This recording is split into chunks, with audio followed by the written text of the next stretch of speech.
Bos días a todos, amigos, desde o meu recuncho de Trevinca.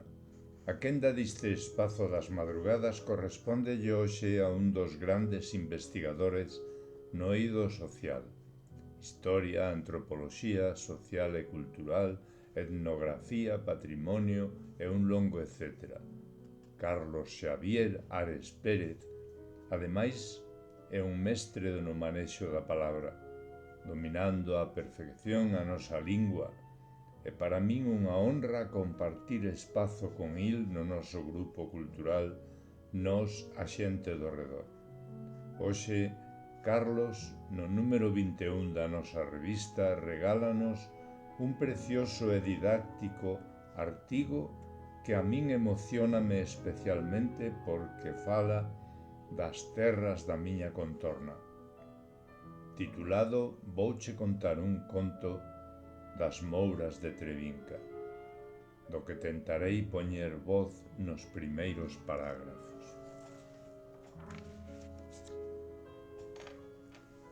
Vouche contar un conto das Mouras de Trevinca. Dende aló arriba, no alto do monte, e a máis de 2000 metros de altitude, coidan de nós as tres penas: Trevinca, a Negra e Surria, que habitan na confluencia das tres serras irmáns, Eixo, Calva e Segundeira.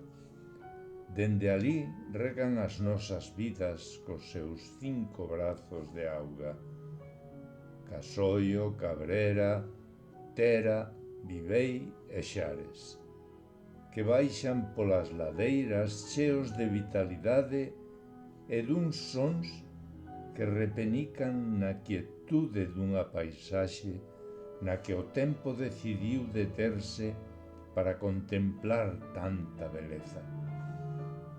As águias reais voan por riba dos acibros e dos teixos que acubillan unha cidade, a da Selva, na que contan que pasaban as noites ao raso aqueles a quenes deron en chamar fuxidos e que só buscaban a liberdade. E aí, ao abrigo dese recuncho na natureza, habitan as dúas mouras deste conto. Unha nunha lagoa e a outra nunha cántara. Vouche contar o que sucedeu naquel verán de hai xa moitos anos. Na tardiña previa á noite de San Xoán, deron en xuntarse na aldea de Ponte o home de Prada, o Zamarrón de Corzos, o Charrelo de Baños e a Lardeira da Berguería, que foron convidados pola princesa de Ponte a subir no seu carro tirado pola parella de bois de Vilanova.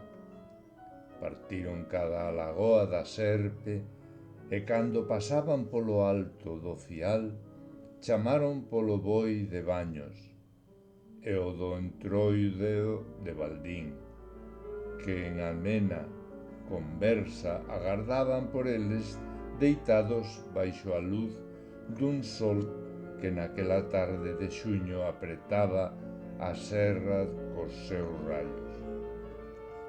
Baixaron cara á lagoa e alí, a 1697 metros de altitude, quedaron abrallados polo arrecendo vexetal que o entorno misturaba co frescor da auga cristalina que no seu interior agochaba o tesouro inmaterial que foran buscar. Queridos amigos, continuade ca lectura deste maravilloso artigo que é unha auténtica xoia. Grazas, Carlos.